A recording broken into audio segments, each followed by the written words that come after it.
Today, I'm going to share with you how I plan our homeschool and our homeschool schedule for 2023 and 2024.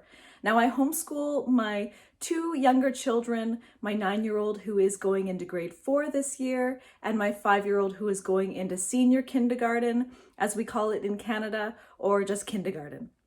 And if you are interested in finding out how to fit everything in, sometimes you don't know how you can do all the things. Well, this year we are doing quite a bit. So if you're interested to see how I am able to fit in a lot of different extracurriculars along with the core subjects, follow along. So if you happen to see my video that I put out about 2 months ago of our homeschool curriculum choices for 2023 and 2024, you will see that we have taken on quite a bit. There's quite a few extracurricular courses, enrichment courses along with the core subjects. And I've actually added in a few more things and have a few more ideas of things I just really want to see if I can get in there. We've been quite successful in the past few years at adding in the extracurricular things and the enrichment courses, so I'm hoping that this year it will be successful yet again. Now, in an upcoming video, I think I might share about how we have been transitioning our homeschool style. And homeschool is something that's very fluid. You can always change your homeschool style and maybe methodology and even goals as you grow together as a family. You might see that there are different needs that aren't being met, and you may want to push your children, encourage them to continue growing and expanding their knowledge and in their education. So we started off several years ago doing just the classical model of homeschooling through the Well-Trained Mind, and I followed it quite strictly for the first 1 to 2 years of homeschooling. We are now going into our 4th year of homeschooling. And this past year, going more and more into this year, I have really started embracing the Charlotte Mason method of homeschooling. It really is also a classical model of homeschooling, and I won't go into it in this video, but I am incorporating into our schedule this year something that is strictly Charlotte Mason, and that is called laying down the rails. So I'm going to go over that in another video, but I have fit that into this schedule that we're doing this year. I really think it's something that it's important. It's all about habit training, and we're going to be incorporating that into our morning time. So let me show you a closer look of our schedule for this year. So these homeschool planners actually have enough weeks of the year to do the whole entire year. It's not just like 36 or 42 weeks. So this is my old one. And so I continue on in the summertime, like we go up to 36 weeks. And then in the summertime, we just call it summer learning. And we continue on through the summer months. But starting September 4th, we'll be beginning our new homeschool year. This is the homeschool planner that I like to use. It's a reverse planning type of planner that I use. And it's a record book, so you can record all the grades.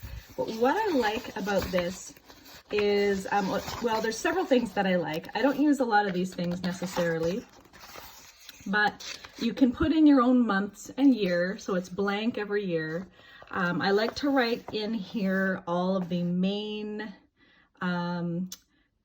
homeschooling related events and appointments and things, dates that we have to keep an eye out for, as well as the kids' extracurricular activities like swimming lessons, dance lessons, that will all go on this page. And then again, we'll write the week number, how many weeks of school we plan to do, which we do. We just kind of continue on going. Goals for the week, and here is where I might write down the poetry that we're working on to memorize, any projects that we have due that would be related to science or history or writing projects. I'll list them here. In this here to do column, I often actually write whatever read alouds we do with the page numbers so that we can keep track that way like a book log. So that's what I use this section for. In here, there's room for 3 names. So if you have more kids than that, you'll need a couple of planners, but I have 2. So I'll write their 2 names here along their subjects and fill in other subjects here. and the days, and I reverse plan. So whatever we've done, I write in. So if it's math, I'll say which page numbers we've done, which exercises we've done, which pages in science we've done, and so forth, and fill that in Monday to Friday. In here, this would be whatever assignments they've done. So anything extra above the workbook pages, if there would be assignments, projects, crafts, activities, I would list this in here, what they've done. Any videos we've watched related to our curriculum. And then here they have brainstorm, but I use this for Olivia and Eliana's book log. Let me show you. This is the old one from this past year. We haven't always done it, but for example, Olivia, she had this week had read this chapter book, and Eliana read these Bob books. And so I just make this their book log. So we keep track of all the books that they've read throughout the year. And I do that on a weekly basis. And then here is where you would record their grades. So you would put their name, this is semester 1, what subject they got, what date did they write a test or have an assignment on, and their possible, the points that they got and the possible points and the grades. So you would fill all this in. I don't give grades to Eliana just yet. We'll start that in grade 1, but for Olivia, I will give some type of a grade for every single one of her subjects. Sometimes, like, she will do tests for math and spelling, and for language arts, I do writing assignments and book reports. For science, she will do projects, and I will give her a letter-based grade for the project and things like that. I find reverse planning takes the planning out of homeschool. Now, some of you might like to be planners and have everything pre-written in of what you expect to do. I do plan ahead. I do know what we plan to accomplish each week. I will look at the number of lessons that there are in the year and divide that up accordingly so that I know approximately how many pages I have to accomplish of Story of the World and of our science and things like that, and make sure that we're staying on track that way. And I'll also go back and, look forward to see, are we staying on track? But at the same time, with year round, there's less pressure as well of needing to have a final date of when you want to have your curriculum finished. But with reverse planning, I'm just logging what we have done. So when there are days where we just can't accomplish everything we need to, whether there might be some kind of an event or a family, something happening where we kind of have to cancel our school day, only do a tiny bit of it, we still record what we've done, but we don't feel as bad where we have to kind of X out everything that we haven't done. And so I really like reverse planning. It really works well for me. I've done it from the beginning. Prior to starting to homeschool, I researched both options, and I really found that for me, reverse planning was going to be what worked best for us. And I really have found that's been the case all along. Even as Olivia's coursework has increased and we've had a lot more to do, I do pre-plan, but when it comes to the planner, I just reverse plan what we've done. And sometimes I'll see, oh, we're kind of slipping behind, we'll double up a little bit just to catch up and then slow our pace down again. So it really, there's a lot of ebb and flow and give and take when it comes to accomplishing all that you need to accomplish in the homeschool year. So here is our schedule for the year. Now, it's also flexible. If I find that it's not working out, I can change it up and then change out the year. Olivia is in grade 4 this year. She does do somewhat independent work, but I find I do still have to sit with both of them at the table to make sure that they're staying on track and staying focused and getting the work done. But let me go over Olivia's schedule first. So we do school Monday to Friday. Friday is a shorter day, but we still use Friday as a homeschool day. We begin our day at 9:30, and I would love to start sooner, but 9:30 realistically is the soonest that we are all ready, dressed, teeth brushed, breakfast done, all of those things, and just ready to begin our day. I like to begin our day with a read aloud because I find it's a fun way to just kind of, you don't have to get your mind totally into gear yet. I love to read out loud and my kids love to listen. I often give them coloring pages or work pages to work on as I'm reading. So each I haven't put in exactly what we will be doing as a read aloud each week, but we will be doing a loop method of read alouds. So one of the days that we do a read aloud, we'll be doing more of a fun reading. We'll be doing fiction read aloud, chapter books, we call them. And on that same day with the fun reading, we are going to be doing, I've put in here habit training, but this is laying down the rails by Charlotte Mason, where we are going to be selecting a habit that we want to work on. And Charlotte Mason has the laying down the rails has a read aloud book that is full of Bible passages, poetry, short stories, and things all related to each habit that you want your child to work on.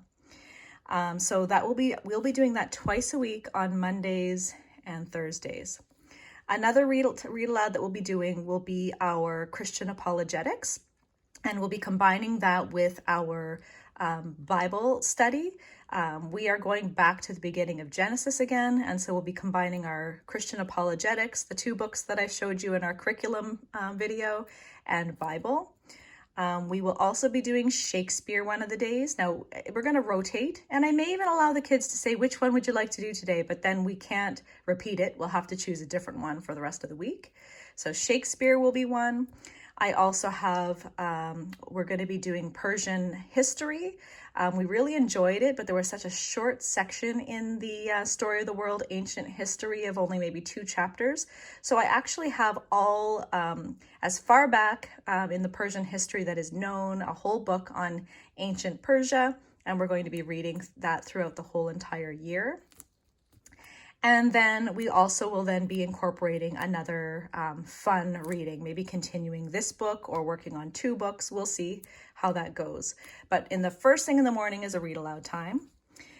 On Mondays, we have co-op. So we can't get into too much because we've got lunch and then we drive about 45 minutes away for our co-op.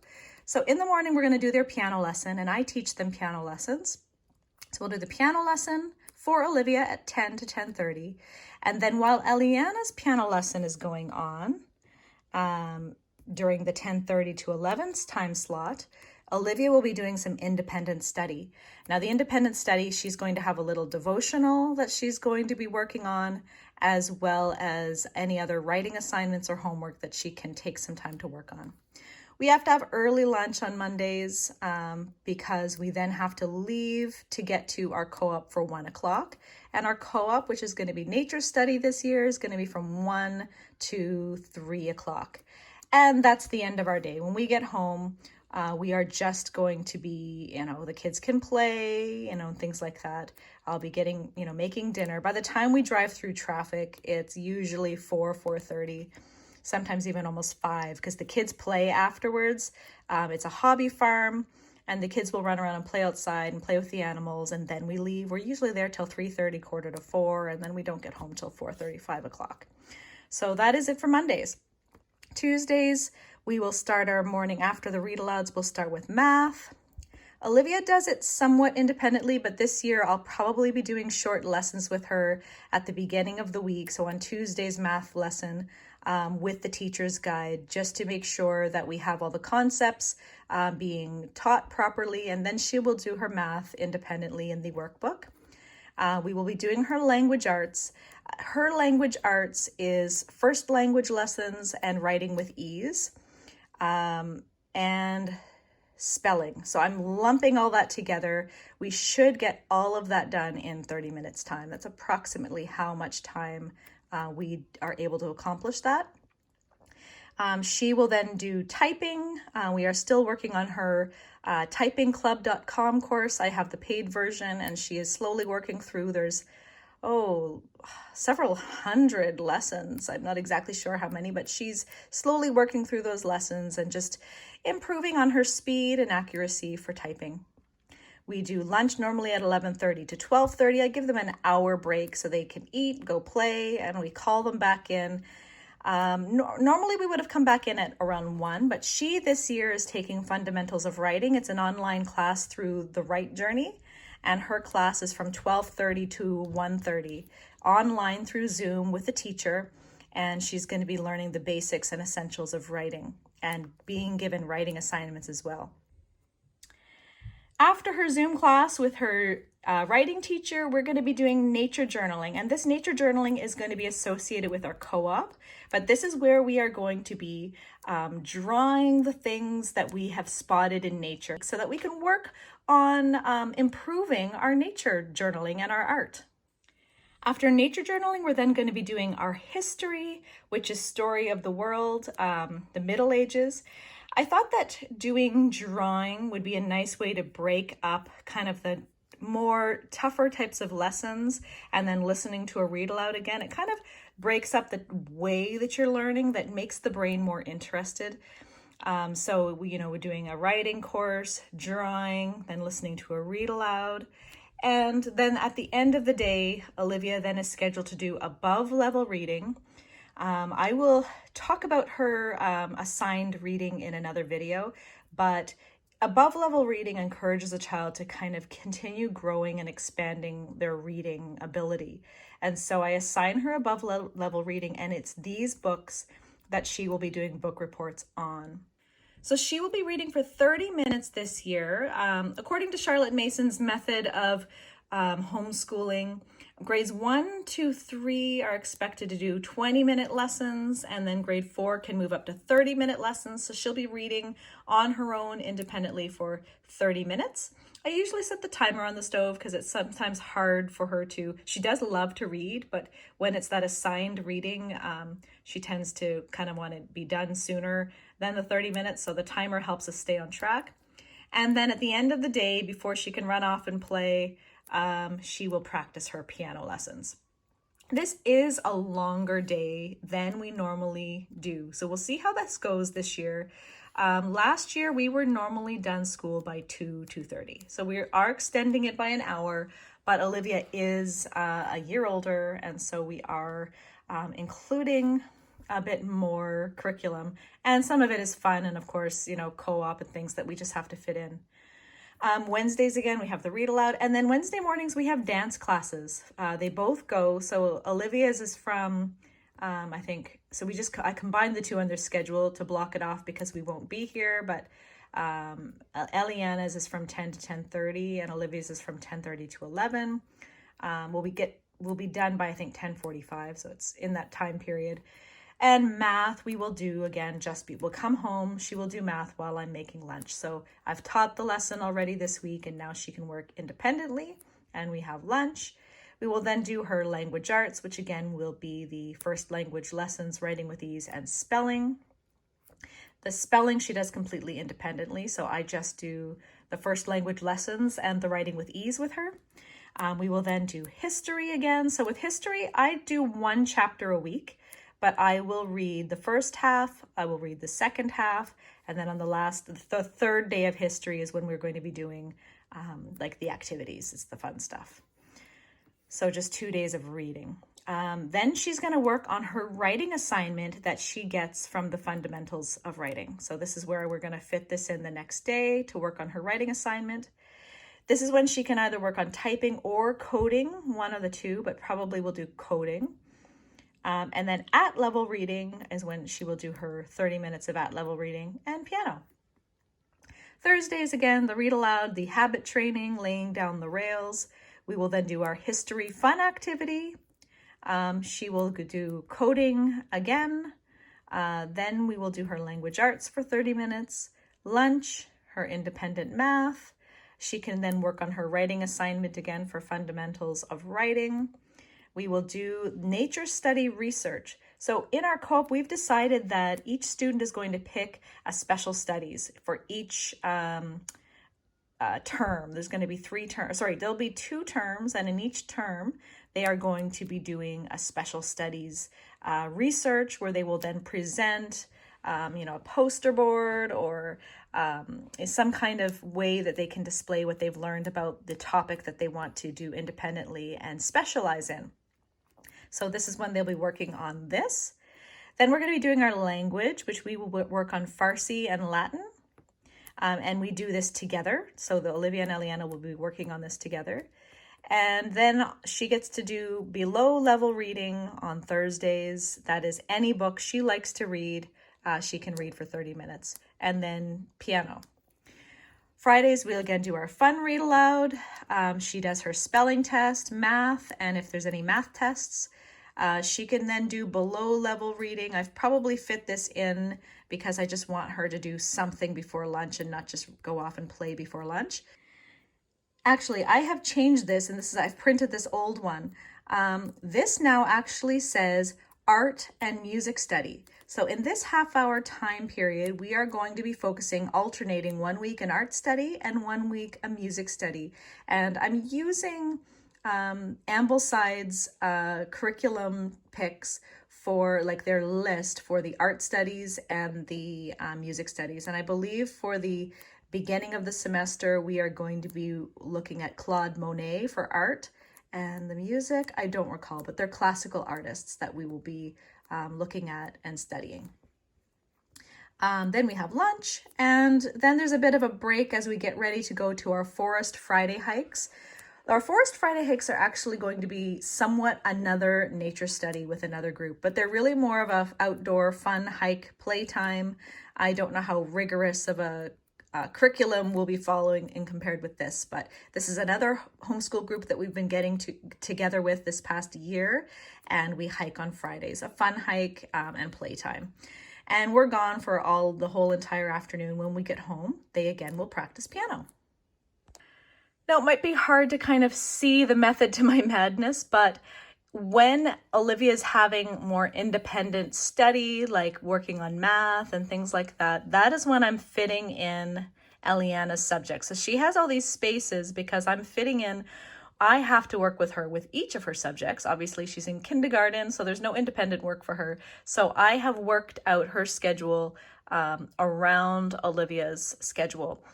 And it works really well. That's how we've always done it. And hers is interspersed throughout the day. So whenever she has a block of time where she has nothing going on, I will say, okay, go ahead, go play. I'll call you when it's time to come back. And she likes that. She's fine with that. So she joins us every morning for our read aloud time. She will have her piano lesson as well in these 2 time slots. On Mondays, we have lunch, and then we go to our nature study. So on Tuesdays, we have read aloud time again, and then she has this big chunk of time off. And then we will do math together, and then she's doing Singapore math as well. And so we go through the teacher's guide, the textbook, and then the workbook. She does somewhat independently, but I always sit by her side to give her a hand if she needs it and to kind of keep her on track. We do lunch, and then her language arts is just a 1 workbook of language arts, the good and the beautiful, and we work on that together. It does not take us 30 minutes, but I've just fit her into that time slot. We will all do nature journaling together. And then we do history together as well. So I'll read the first part of the history. I often give her coloring pages as she's sitting and listening. And then her piano practice will be obviously half an hour before Olivia. And she usually practices for 5 to 10, maybe 15 minutes at the most. But that's her time slot for practicing. Wednesdays, read aloud. Then they're both in their dance class. We get back and she has nothing else until we have lunch.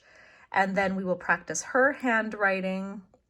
And then history, story of the world.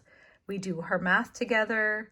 And then her language arts and piano practice. Thursdays, the read aloud and the habit training. History, that'll be the activity that we do all together.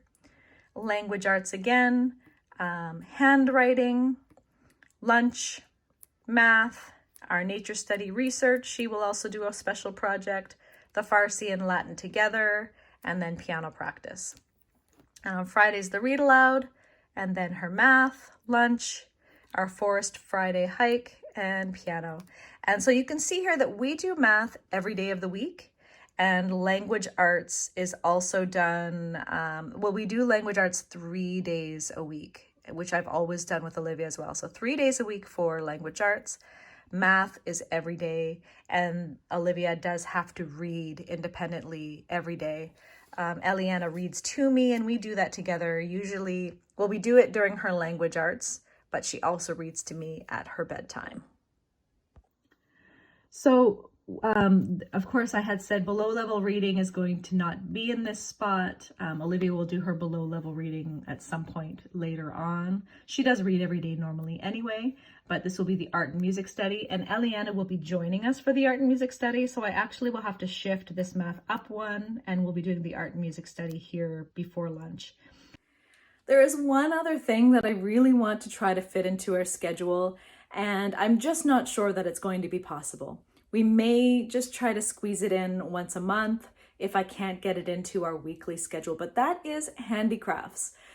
As I said, I've really been starting to fall in love with Charlotte Mason's method of homeschooling, and I really love this idea of a handicraft. Olivia and I have started that this summer. She started cross-stitching, and I've been looking at some ideas of how we can all, even myself, all learn a handicraft this coming semester. And you choose one handicraft per term. And so it's the area that you try to really learn as an expertise. Boys might try whittling, it could be baking, it could be, there's all different kinds. Bookbinding is one of something that my friends and her children are doing. But I really want to be able to do that. I just don't know if it's going to be possible, and join the homeschool groups that my kids really treasure and we can't leave out of our schedule. So I will see if that's going to be possible. If it is, I will let you know. I'll update you and let you know what we are going to be doing. I personally have just started over this past 2 months, started making sourdough bread. I am loving making it.